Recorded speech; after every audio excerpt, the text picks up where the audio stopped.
Ça tombe pour moi. Alors David, on se retrouve à la maison du Bitcoin Coin House. J'ai une question qui pose beaucoup de problèmes à beaucoup de personnes. La tendance actuelle, l'actualité qu'on a sur les marchés actuels, comment peux-tu expliquer les derniers mois, l'euphorie actuelle et ce qui est en train de se passer sur les marchés? Ok. Alors déjà, ce qu'il faut savoir, c'est que bien souvent dans les crypto-monnaies, le cours des crypto-monnaies et ce qui se passe en background, c'est-à-dire les projets qui émergent, l'évolution, on va dire, de l'écosystème d'un point de vue plus technique, sont assez décorrélés. Ouais. C'est-à-dire qu'on est sur des actifs qui sont effectivement extrêmement volatiles, qui sont aussi très spéculatifs. Ce qui n'est pas forcément synonyme de risque d'ailleurs, la volatilité. Ce qui n'est pas spécialement synonyme de risque. En fait, il y a une raison très simple pour laquelle ces actifs sont volatiles, c'est simplement qu'ils sont tout petits. Voilà. C'est-à-dire que si on regarde la capitalisation de marché de la totalité des crypto-monnaies aujourd'hui, on est autour de 250 milliards de dollars. Ouais. Si on le compare, un tout petit marché. Exactement. Si on le compare en fait à des actifs traditionnels, c'est ridicule, c'est rien. Donc cette capitalisation de marché, elle est normale, parce qu'en fait, on est parti de zéro. Ouais. En 2009, quand Bitcoin est arrivé, ça n'avait aucune valeur. D'ailleurs, le premier échange un peu connu de Bitcoin, c'était 2 pizzas pour 10 000 Bitcoins. Exactement. Donc, ça montre bien que ça fait cher la pizza, mais ça fait cher la pizza aujourd'hui, mais bon, à l'époque, ça valait rien. Exactement. Je suis pas trop triste pour la personne qui a fait ça, parce qu'il avait sûrement d'autres dizaines de milliers de Bitcoins sur le côté, donc c'est pas trop un problème pour lui. Mais ça montre bien qu'on est sur des actifs qui sont partis de zéro, qui sont totalement nouveaux, c'est des technologies qui sont innovantes, et en plus, c'est des technologies financières. D'accord. Donc, comme on est parti de zéro, eh ben, on est obligé de franchir toutes les étapes jusqu'à trouver la bonne capitalisation de marché. Et si je peux me permettre, on est sur une technologie qui évolue. C'est-à-dire que le Bitcoin de 2017 n'est pas du tout le même que le Bitcoin de 2019. Exactement. Pourtant, au niveau financier, au niveau du marché, il y a eu une fluctuation assez énorme. Et pourtant, aujourd'hui, technologiquement parlant, on est complètement différent. On est à une autre phase de technologie disruptive qui avance. Exactement, mais en fait il y a aussi un aspect qui est important dans les crypto-monnaies, c'est que c'est de l'open source. Quand on est sur des technologies qui sont open source, ça veut dire que n'importe qui peut participer à leur développement. Ouais. Donc en fait on est sur des technologies qui évoluent beaucoup plus rapidement que des technologies fermées.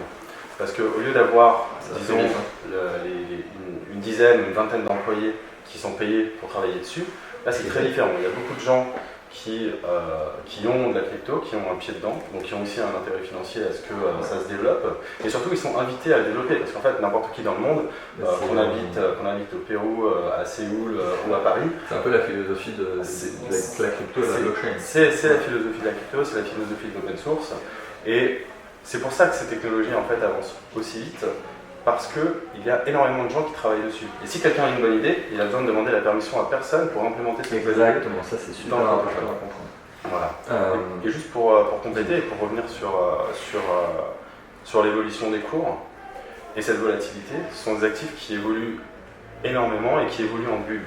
En fait. Et ça, il ne faut pas non plus avoir peur de le dire. Exactement. C'est-à-dire qu'on a des phases de marché qui sont très haussières, ensuite derrière on a des corrections, et ensuite derrière on a des moments où le marché est un peu plus plat. Il y a même plus qu'au final une bulle, enfin moi je le vois comme quelque chose de bien parce que ça apporte beaucoup de fonds en très peu de temps pour le coup sur le marché là, sur un marché en particulier. Et quand on regarde les précédentes bulles dans les autres technologies, ça a toujours été bien. Alors après il y a le marché qui s'assainit, il y a les canards boiteux qui dégagent, mais c'est bien dans le sens qu'on apporte beaucoup de capitaux en très peu de temps. Exactement. Et aussi, ça permet aussi une certaine médiatisation. C'est-à-dire que, par exemple, la bulle de 2017, effectivement, il y a beaucoup de gens qui se sont brûlés les ailes, mais c'est aussi comme ça qu'on apprend. Exactement. Mais en même temps, par exemple, ça a apporté justement, l'autre jour, je travaillais sur des graphiques sur l'évolution de l'utilisation d'Ethereum. Ouais. D'accord.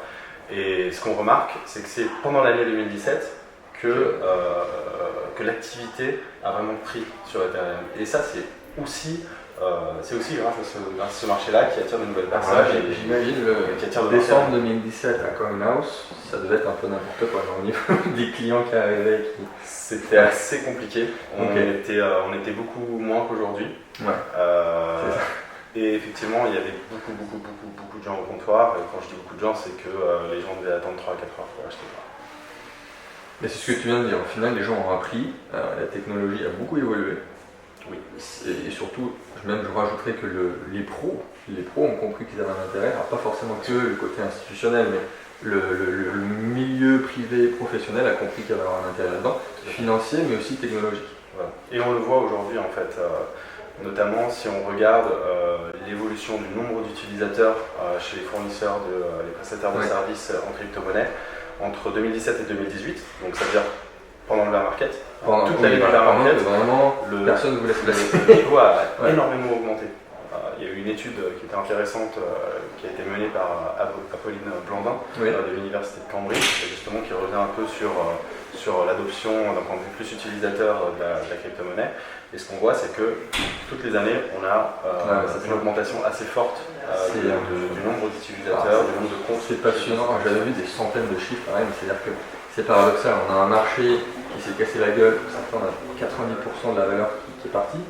Et pendant peut-être 18 mois, depuis décembre 2017, on a eu une avancée technologique et des milliers de personnes qui ont fait avancer ce marché et cette technologie. C'est ça.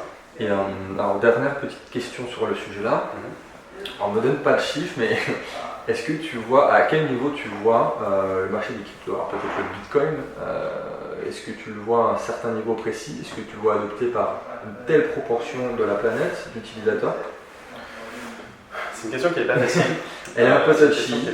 On va pas rentrer dans le boule de cristal, toi, mais je te laisse la parole. Bien sûr. Mon point de vue personnel, d'accord, c'est que Bitcoin va mettre du temps à s'affirmer, mais que ses propriétés fondamentales, ses caractéristiques, font qu'il y a une probabilité très forte qu'il s'affirmera dans le futur. Là, je parle plus en tant qu'utilisation plus mainstream, plus globale, en concurrence avec les systèmes qu'on utilise aujourd'hui, et je ne parle pas des autres crypto-monnaies. Là, je parle juste Bitcoin comparé à la finance traditionnelle. Okay. Je pense qu'il y a une proposition de valeur qui est beaucoup trop forte pour que, c'est trop bon, trop fort pour que les gens passent à côté. Ensuite, il faut voir quels sont les aspects du Bitcoin qui vont pousser à cette adoption mainstream au début, et quels sont les aspects du Bitcoin qui pourront arriver plus tard. Donc pour moi, je vais faire la distinction entre réserve de valeur et moyen de paiement. C'est-à-dire que je pense que Bitcoin va s'affirmer et va prendre de la valeur, d'abord parce qu'il va être adopté en tant que réserve de valeur. D'accord ? Parce qu'il a des caractéristiques économiques qui sont intéressantes, notamment dans un an, donc en mai 2020, il va y avoir un halvening, c'est-à-dire que la quantité de Bitcoin émise toutes les 10 minutes va être divisée par 2.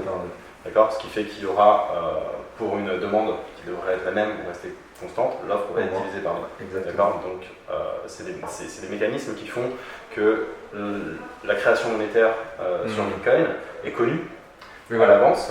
Il y a un schéma d'émission. On rappelle, il n'y aura que 21 millions de BTC. Exactement. C'est, comme tu le dis, tous les 4 ans, c'est divisé par 2. Exactement. Et ça suit le logarithme. Exactement. Voilà. Donc aujourd'hui, en fait, on est environ à 17,5 millions de Bitcoin en circulation. Dans une dizaine d'années, en fait, on sera déjà à 20 millions de Bitcoin en circulation. C'est les derniers qui vont être très compliqués à aller chercher. Et les derniers vont être compliqués à aller chercher. Ce sera en 2140 en fait qu'on atteindra environ les 21 millions. Exactement. Voilà. Mais du coup, cette création monétaire qui est très faible, et qui va devenir de plus en plus faible au fur et à mesure. Aujourd'hui, on est à 4%. En 2020, on va passer environ à 2% de création monétaire par an. Ça, c'est vraiment une raison fondamentale pour laquelle Bitcoin est une excellente réserve de valeur. Il y en a d'autres, mais c'est une des raisons principales. Et je pense qu'une fois que Bitcoin aura capté suffisamment de valeur pour être moins volatile aussi, à partir de ce moment-là, il pourra commencer à être adopté en tant que moyen de paiement, beaucoup plus facilement. Parce qu'il n'y aura pas justement une politique. C'est-à-dire qu'il y a déjà des zones de la planète qui sont intéressées intrinsèquement par l'échange, notamment en Afrique par exemple, une vraie utilité de l'échange monétaire. C'est sûr que là, on va dehors, c'est pas la première chose à laquelle on pense. Exactement. Mais, bien que ce soit possible, il vient surtout à Paris. Mais il y a des phases comme ça dans l'évolution de la technologie qui font que... Et en fait, si on regarde à travers le monde, Moi, je pense que c'est surtout l'aspect réserve de valeur qui intéresse, notamment dans les pays en difficulté. Si on regarde le Venezuela, ils n'ont aucun intérêt à rester en dollars. Ils n'ont aucun intérêt à rester dans leur monnaie locale, ça c'est sûr. Ouais. Et du coup, si on regarde l'adoption du Bitcoin en tant que réserve de valeur au Venezuela ou en Argentine, par exemple, où ils ont une inflation de 30 à 40% par an, là c'est intéressant. Et on voit qu'il y a une réelle demande pour le Bitcoin dans ces pays-là.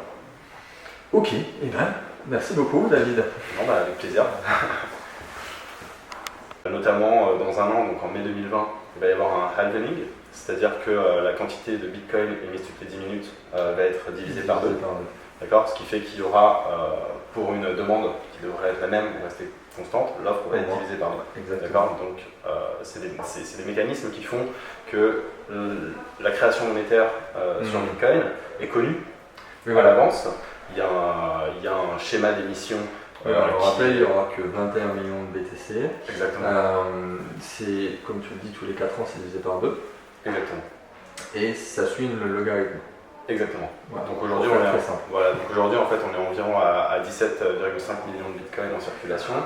Dans une dizaine d'années, en fait, on sera déjà à 20 millions de bitcoins en circulation. C'est les derniers qui vont être très compliqués à aller chercher. Et les derniers vont être compliqués à aller chercher. Ce sera en 2140 en fait qu'on atteindra environ les 21 millions. Exactement. Voilà. Mais du coup, cette création monétaire qui est très faible et qui va devenir de plus en plus faible au fur et à mesure. Aujourd'hui, on est à 4%. En 2020, on va passer environ à 2% de création monétaire par an. Okay. Ça, c'est vraiment une raison fondamentale pour laquelle Bitcoin est une excellente réserve de valeur. Il y en a d'autres, mais c'est une des raisons principales. Et je pense qu'une fois que Bitcoin aura capté suffisamment de valeur pour être moins volatile aussi, à partir de ce moment-là, il pourra commencer à être adopté en tant que moyen de paiement, beaucoup plus facilement. Parce qu'il n'y aura pas justement une politique. C'est-à-dire qu'il y a déjà des zones de la planète qui sont intéressées intrinsèquement par l'échange, notamment en Afrique par exemple, une vraie utilité de l'échange monétaire. C'est sûr que là, on va dehors, c'est pas la première chose à laquelle on pense. Exactement. Mais, bien que ce soit possible, il vient surtout à Paris. Mais il y a des phases comme ça dans l'évolution de la technologie qui font que... Et en fait, si on regarde à travers le monde, moi je pense que c'est surtout l'aspect réserve de valeur qui intéresse, notamment dans les pays en difficulté. Si on regarde le Venezuela, ils n'ont aucun intérêt à rester en dollars. Ils n'ont aucun intérêt à rester dans leur monnaie locale, ça c'est sûr. Ouais. Et du coup, si on regarde l'adoption du Bitcoin en tant que réserve de valeur au Venezuela ou en Argentine par exemple, où ils ont une inflation de 30 à 40% par an, là c'est intéressant. Et on voit qu'il y a une réelle demande pour le Bitcoin dans ces pays-là. Ok, et bien, merci beaucoup David. Non, bah, avec plaisir.